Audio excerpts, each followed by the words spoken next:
चारों तरफ आप देखिए कोई ना कोई किसी ना किसी से भिड़ रहा है। Afghanistan, Pakistan, Iran, Israel, America, Russia, Ukraine. तो अगर मान लीजिए कि इस बीच अगर तीसरा युद्ध होता है तो कौन से देश ऐसे बचेंगे? एक रिपोर्ट आई है जिसके अनुसार सिर्फ 2 देश बचने का अनुमान लगाया जा रहा है अगर तीसरा विश्व युद्ध होता है। क्या भारत का नाम भी उस पर शामिल है? हम आपको बताएंगे। नमस्कार, आप देख रहे हैं न्यूज़ 18 का डिजिटल प्लेटफॉर्म। मैं हूं आपके साथ श्रुति श्रीवास्तव। अगर तीसरा विश्व युद्ध होता है तो सिर्फ 2 ही ऐसे देश हैं जो बच सकते हैं। तो आइए जानते हैं कौन से हैं वे देश और आखिर क्या है इसके पीछे की वजह। मिडिल ईस्ट में बढ़ते जियोपॉलिटिकल टेंशन ने एक बार फिर से तीसरे वर्ल्ड वॉर की संभावना को लेकर दुनिया भर में चिंता बढ़ा दी है। एक्सपर्ट्स ने चेतावनी दी है कि अगर बड़े पैमाने पर न्यूक्लियर लड़ाई होती है तो इसके नतीजे पूरी दुनिया के लिए काफ़ी ज़्यादा बुरे हो सकते हैं। साइंटिफिक स्टडीज से ऐसा पता चलता है कि हज़ारों न्यूक्लियर हथियारों के इस्तेमाल से दुनिया भर में एनवायरमेंटल तबाही हो सकती है। इसे न्यूक्लियर विंटर कहा जाता है, लेकिन इस खतरे के बीच सिर्फ 2 ही ऐसे देश हैं जो बच सकते हैं। कौन से हैं वो देश? चलिए विस्तार से समझिए। साइंटिफिक जर्नल नेचर में छपी एक पीयर रिव्यू स्टडी से ऐसा पता चलता है कि ग्लोबल न्यूक्लियर वॉर के बाद बचने के लिए शायद कुछ ही इलाकों में ज़रूरी हालात हों। रिसर्चर्स के मुताबिक ऑस्ट्रेलिया और न्यूजीलैंड 2 ऐसे देश हैं जिनके बचने की सबसे ज़्यादा संभावना है।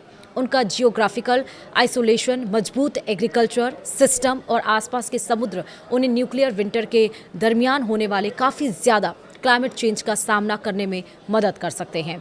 साइंटिस्ट का ऐसा मानना है कि इन देशों को अभी भी काफ़ी मुश्किलों का सामना करना पड़ेगा, लेकिन वह कुछ खाना उगाने और सीमित इंसानी आबादी को बनाए रखने की क्षमता को संभाल सकते हैं।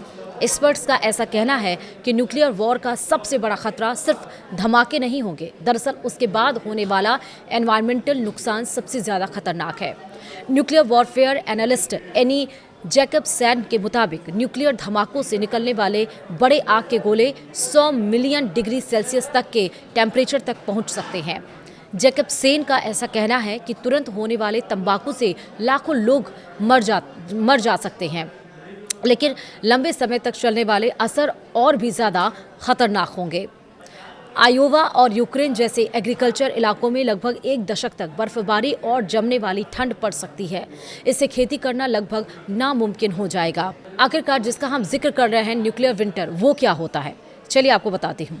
न्यूक्लियर विंटर सिर्फ काफ़ी ज़्यादा ठंड नहीं होती, दरअसल यह एक ग्लोबल क्लाइमेट कोलैप्स है। यह न्यूक्लियर धमाकों के बाद एटमॉस्फेयर में घुसने वाली भारी धुएं और कालिख से शुरू होता है। वैज्ञानिकों का ऐसा कहना है कि लगभग 150 मिलियन टन कालिख ऊपरी एटमॉस्फेयर में निकल सकती है। इससे सूरज की रोशनी धरती की सतह तक नहीं पहुंच पाएगी और इससे ग्लोबल टेम्परेचर काफ़ी ज़्यादा कम हो जाएगा, पर प्लेनेट का क्लाइमेट सिस्टम पूरी तरह से बिगड़ जाएगा। दुनिया भर में बारिश 90% यानी 90% तक कम हो सकती है। यहाँ तक कि जो लोग शुरुआती धमाकों में बच भी गए थे, उन्हें भी बड़े पैमाने पर खाने की कमी का सामना करना पड़ेगा। रिसर्चर्स का ऐसा मानना है कि शुरुआती न्यूक्लियर धमाकों में बचने वाले 2 से 3 बिलियन लोग बाद में अकाल से मर सकते हैं।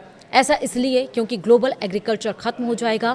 सूरज की रोशनी के ब्लॉक होने पर टेम्परेचर में तेजी से गिरावट के साथ दुनिया के कई हिस्सों में सालों तक खाने का प्रोडक्शन नामुमकिन हो जाएगा। यही वजह है कि साइंटिस्ट का ऐसा मानना है कि ऑस्ट्रेलिया और न्यूजीलैंड के बचने के बेहतर चांस हो सकते हैं। उनके आसपास के समुद्र टेम्परेचर में गिरावट को कम कर सकते हैं और सीमित एग्रीकल्चर प्रोडक्शन को बनाए रखने में मदद कर सकते हैं। जिन देशों को काफ़ी सुरक्षित माना जा रहा है, वहाँ पर भी जिंदा रहना आसान नहीं होगा। लोगों को खाने की काफ़ी ज़्यादा कमी, रेडिएशन का खतरा और हवा के धुएं की वजह से लंबे समय तक अंधेरे का सामना करना पड़ सकता है। कई जिंदा बचे लोगों को रेडिएशन और ख़राब मौसम से खुद को बचाने के लिए ज़मीन के नीचे बने शेल्टर में रहना पड़ सकता है। हालांकि बड़े झगड़े वाले इलाकों से अलग रहने से कुछ सुरक्षा ज़रूर मिल सकती है, लेकिन इसके बावजूद भी ज़िंदगी काफ़ी ज़्यादा मुश्किल होगी। वीडियो में इतना ही। नमस्कार।